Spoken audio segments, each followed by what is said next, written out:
story about dedication, rewarding experience, proficiency, treating patients, and saving lives. Helping people is in his DNA. He has a knack for complex problem solving. His expertise in surgical techniques result in improved patient outcomes. His work has influenced prevention and treatment of cardiovascular disease. Dr. Polosajian, thank you for making time in your busy schedule. Let's just talk about your Armenian heritage. Let's talk about your family history. And when did you first move to the United States? Sure. Thank you, Arshalis, for having me here. It's a pleasure. And so, going back to the history of my family, I was born in Syria, Aleppo, Syria, and moved here when I was approximately 9 years old. At the age of 7, I started working with my dad as a machinist. And since then, we had the work ethic of waking up and then going to work during the time when I was not in school, and also on the weekends as well as during holidays. That actually continued on when I came to the United States and worked with my uncle, again during the weekends, holidays, as well as off days from school. And he had a gas station here, so I used to basically go to the gas station when I was about 9, 10 years old, and followed by becoming a car mechanic at the age of 13. Between the ages of 9 and 13, I used to basically do full pump service at the gas station. Back then we had full service where people actually came out and pumped the gas and washed the windows, checked the tires, checked the oil. So I used to do that, and I remember I couldn't reach the windows, so we had a milk crate that I used to carry around all the time with me, put the milk crate on, get up on there, clean the windows and so forth. And in the meantime, continued school all throughout. Then at the age of 13, I became a car mechanic with my uncle. He taught me what to do and so forth. Then at the age of 17, I opened up my mobile car mechanic service, where I had a small car and took out the back seats, put a wooden plank on there, and started buying tools and then going to people's homes, fixing their cars at nights, during the weekends, holidays, etc. And that's how I paid for myself to go to college at USC. So went to school here, since the age of 9 all the way up. And so when I was 16 years old, a friend of mine in high school basically said, "Would you like to volunteer in the field of medicine?" And I said, "Sure."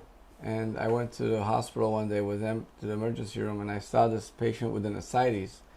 That means that someone who basically had lots of fluid in the abdomen, and it turned out that this guy had an alcoholic cirrhosis. They were draining the fluid, and I got so enthusiastic about this to watch and see what's going on, and they drained the fluid.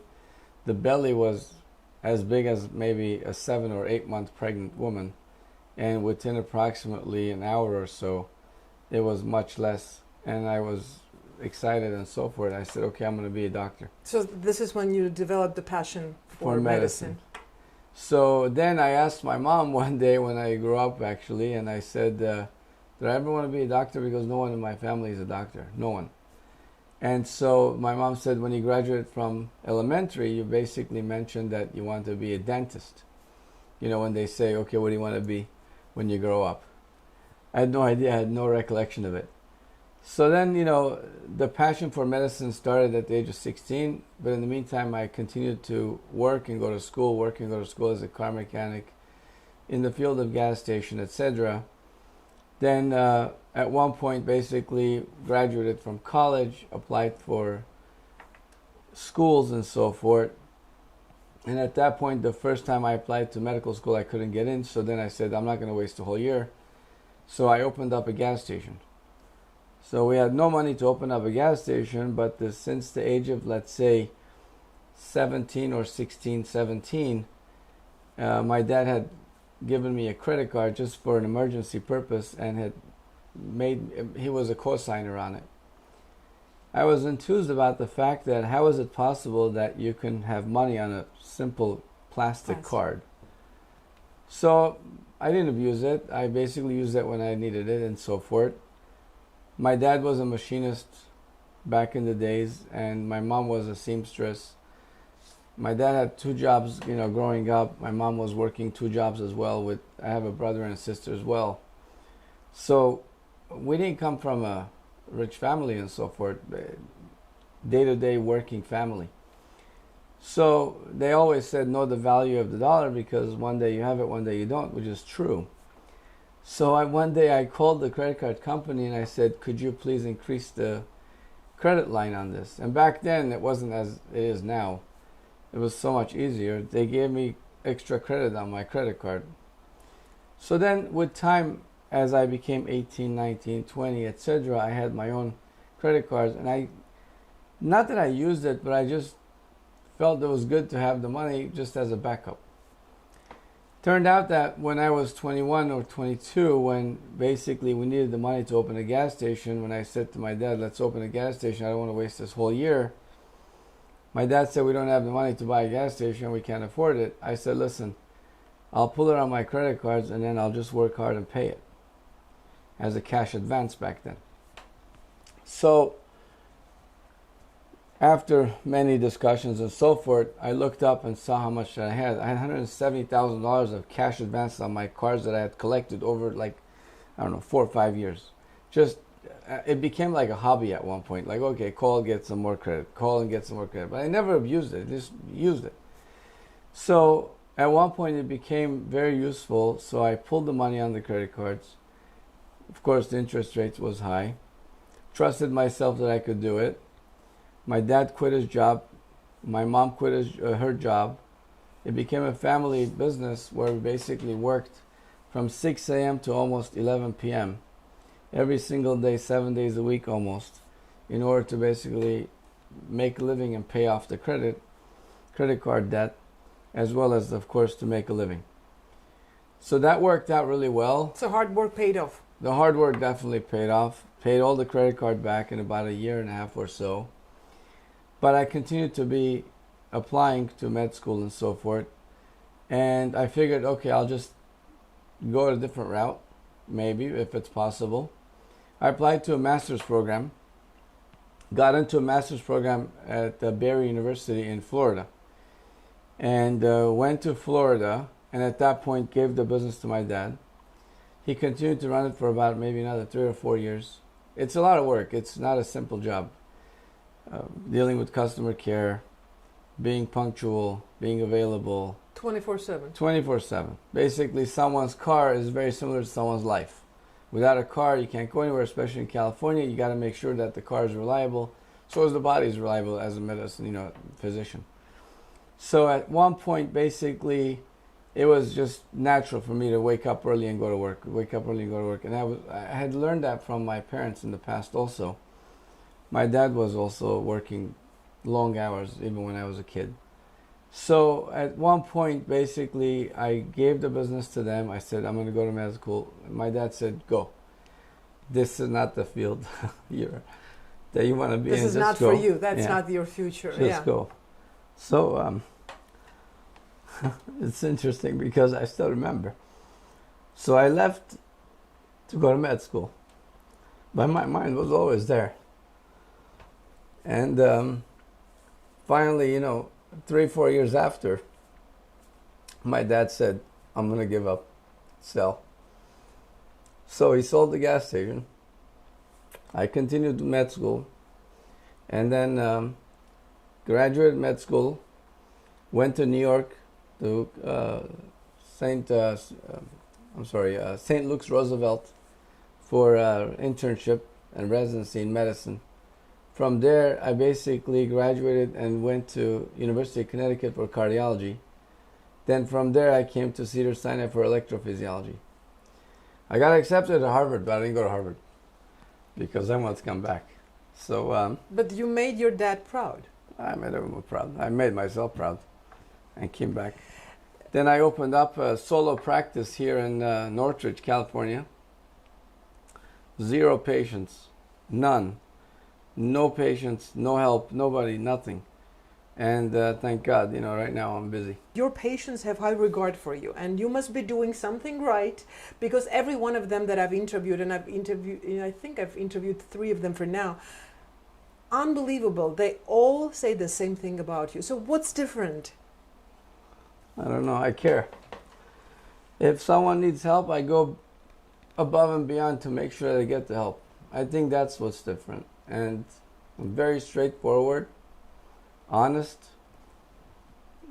I mean, to a point where I do care what I say, but to a point where I almost don't care what I say, because they need to hear that if, for example, if they need to stop smoking, I tell them, you must stop smoking. Not, for example, oh, you gotta slow down on smoking. No, you gotta quit smoking. You gotta do this, you gotta do that. And if they have no insurance, I don't care. I've seen patients with no insurance. I've seen patients with no money. And it's amazing, like, It's rewarding. it's rewarding. I don't care. 1 hour of my life is their life. You save a life. It's their whole life. Honestly. 1 hour or half an hour or 45 minutes, whatever it is, of my time is their life. So, whatever. Money will come and go, but the life doesn't, and reputation doesn't. So as a result, you do your best. That's the model. Well, more power to you, Dr. Thank Polosajian. What advice would you give to those interested in pursuing cardiology? Well, in any field, the advice is this. The advice is do what you love to do. Do what you love to do. And don't give up. If you give up, you won't do it. Meaning that I've had some hurdles also, but you can't give up if you want it. You just keep on doing your it. Dreams. Learn from it, grow from it, keep doing it, and be better at it, be best at it. But in regards to cardiology, I mean, I got involved into cardiology by a mentor that I had when I was in internal medicine in New York City.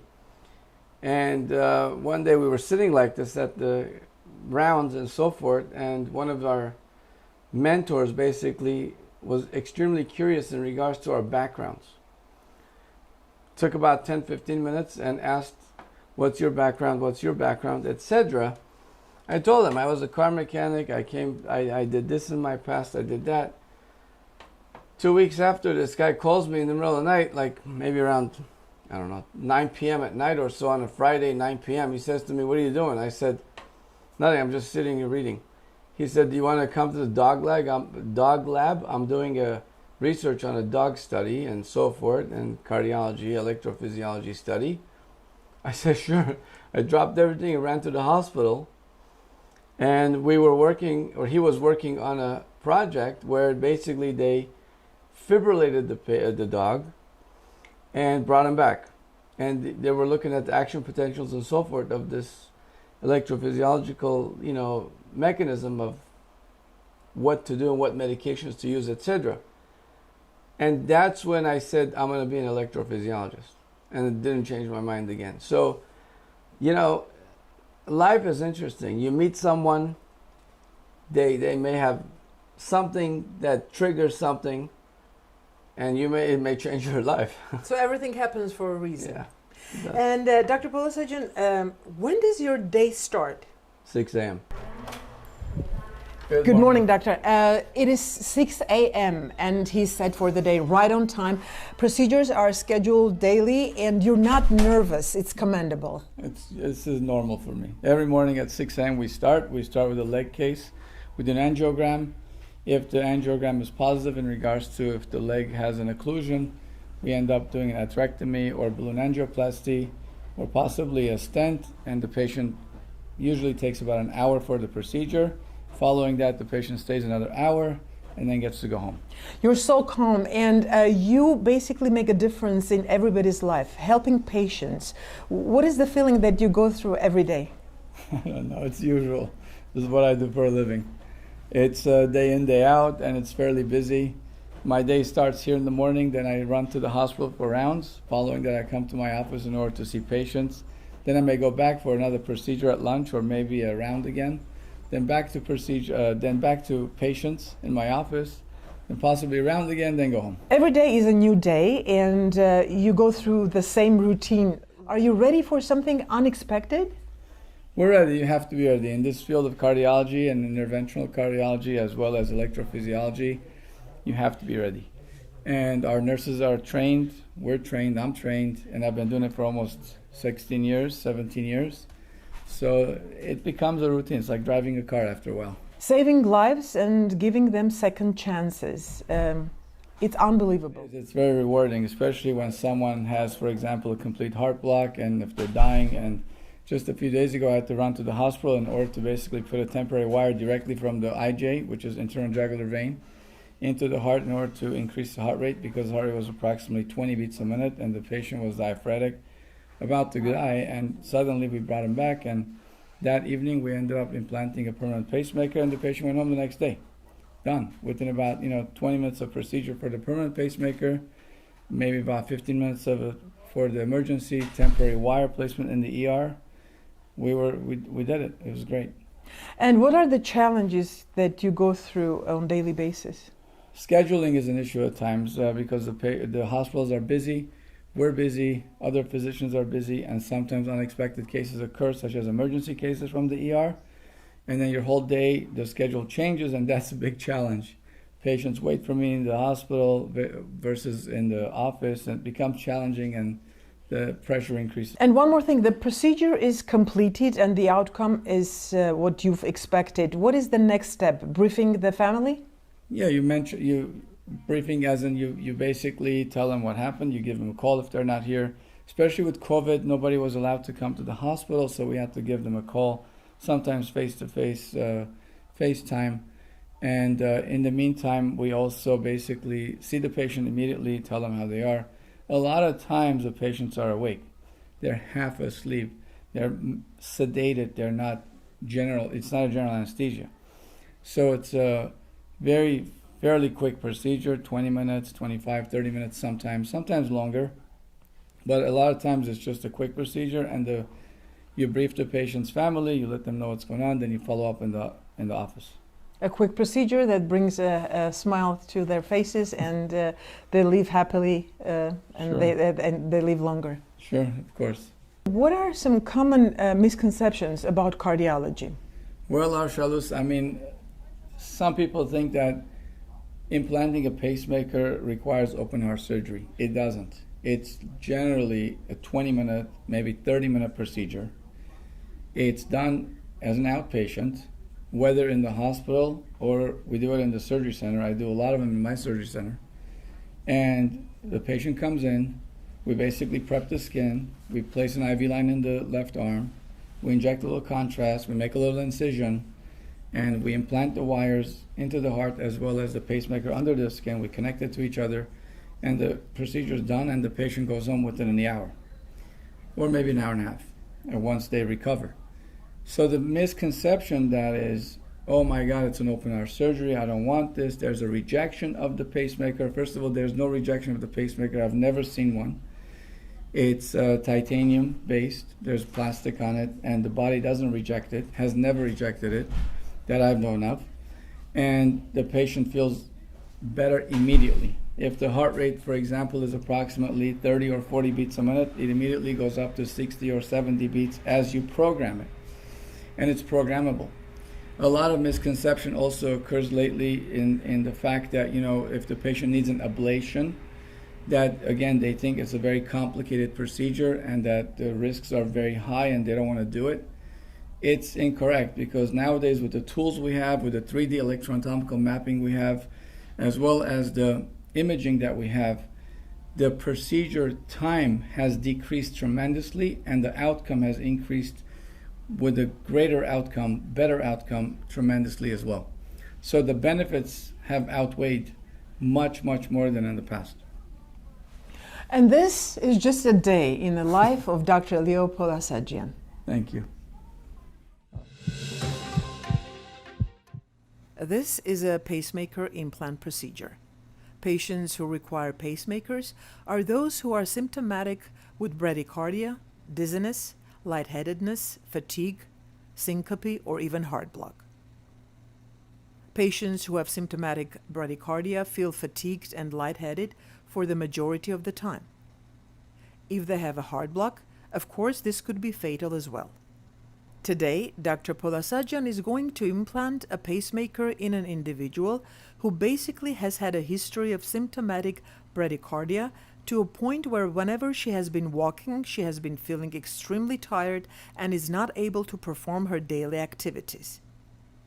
Today, Dr. Polosajian is implanting a dual-chamber pacemaker, meaning there are two wires in the heart. One wire is attached into the atrium, which is the upper chamber of the heart, and the other wire is in the bottom chamber of the heart. The pacemaker is implanted under the skin on the left side of the chest, specifically at the left deltopectoral region. The implant usually takes 15 to 20 minutes. The risks and complications are less than 1% in regards to bleeding, infection, or tamponade. The chances of dying from a pacemaker implant is probably 1 in 10 million. It is extremely rare. The procedure is performed under fluoroscopy and under visual aid. The patient comes in as an outpatient to a surgical center or even to a hospital, gets the procedure and leaves in approximately 2 or 3 hours afterwards and follows up with Dr. Polosajian in a week. It's kind of an interesting story. A friend of mine who I was helping, who was, had a lot of conditions that he needed to battle through, he was recommended to Dr. Leo for his heart. I would bring him in for every appointment and every test that Dr. Leo recommended for. So what happened was during one of the appointments, I mentioned to Dr. Leo that while I was golfing, a couple times I felt faint and drained, and I couldn't golf. I'd have to sit in the golf cart. So he asked me my family history, and then my dad died at 49 years old of a heart attack, and he said, you need to start coming to see me. And that's when I started seeing Dr. Leo approximately 10 years ago. So after seeing Dr. Leo for approximately 10 years, some of the things that I have seen of Dr. Leo is that he's knowledgeable, he's competent, he's concise, he's compassionate, and he's caring. And what I want to emphasize on compassionate and caring, because he really is. He spends time with you at each appointment. He's never in a rush. And I had a couple procedures that he recommended, which I decided to have. One of them was an ablation of my heart because of my AFib. And during the procedure, something happened. It's you could call me the 1%er that Dr. Leo says that only happens 1% of the time. And the probe, while Dr. Leo was in my heart, I coughed and the probe poked my heart. And I started bleeding into the sac. Dr. Leo acted immediately saved my life. And since then, he recommended another procedure, and to show my willingness of how competent he is and how I'm assured of his care and his knowledge and his compassion, I decided, go ahead. I'll do it again, even though we were a little bit scared after almost dying the first time. This time, the procedure ended up very well. I came out of it fine. I was able to go home the same day, and it's called a Watchman, where they place kind of like an umbrella in your heart, and it prevents blood clots, and you don't have to take a blood thinner anymore, which is what I kept asking Dr. Leo that I wanted to do. So far it's been about 4 weeks since I've had that procedure.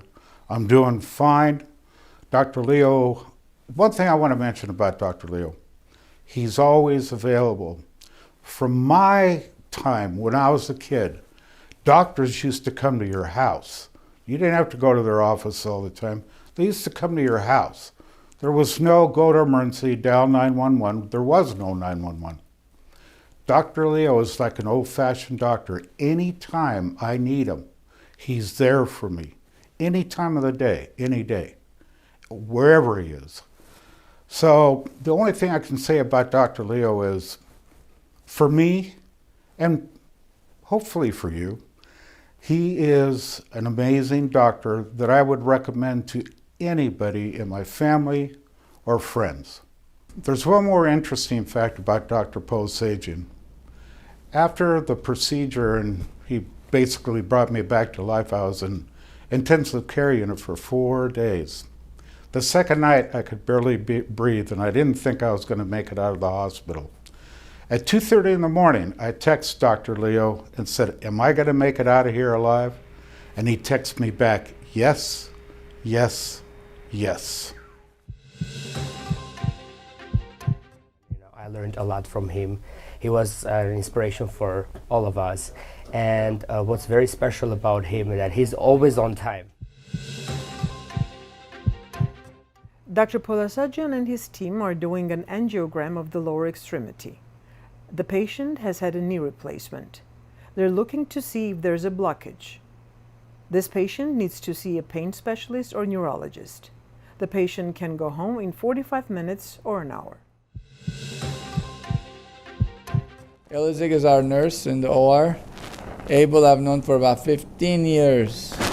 We go back from hospital to hospital, and now we're in the surgery center. I've worked with Dr. Polosajian for many years at the hospital and here at the center. He has 3 of the most important qualities when it comes to a physician, and that's skill, bedside manner, and he truly cares.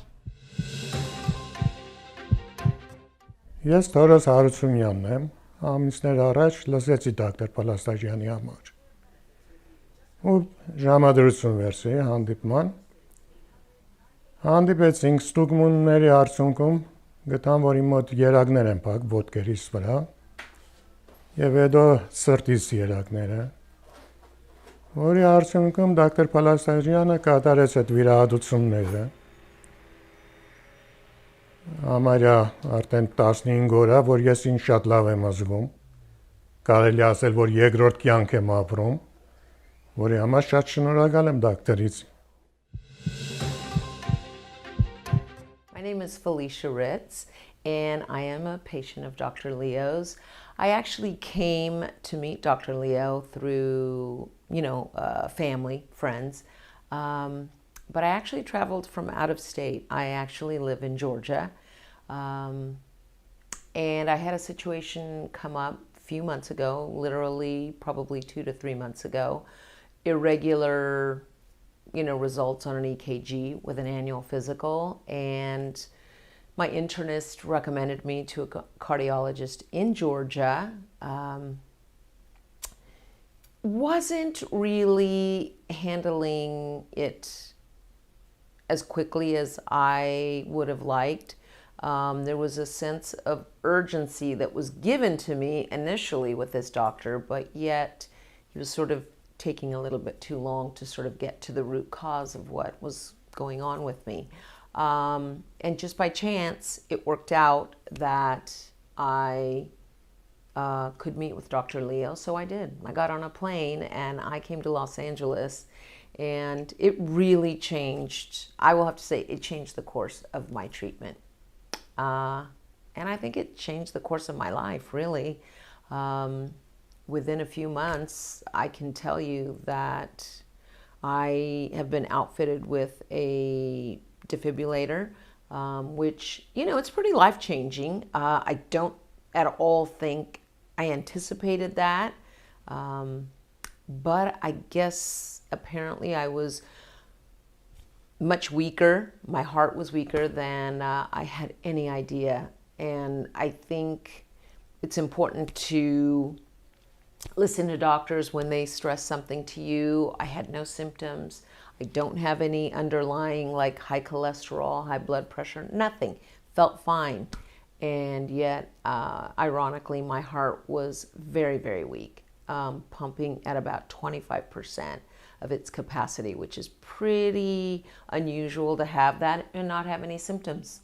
He saved my life. Had I been like most people, not listening to a doctor and saying, I feel fine, I'm going to go on with my life, it's sad to say, but I think I could have had a heart attack that I would not have come back from. And Dr. Polosajian, he really stood out to me just because I felt like he truly cared. I have called him at later hours in the evening with concerns and questions. It's pretty life-changing. He answers. It goes directly to his cell phone and he picks up the phone. And I really like him. He has a great bedside manner. I feel very well cared for.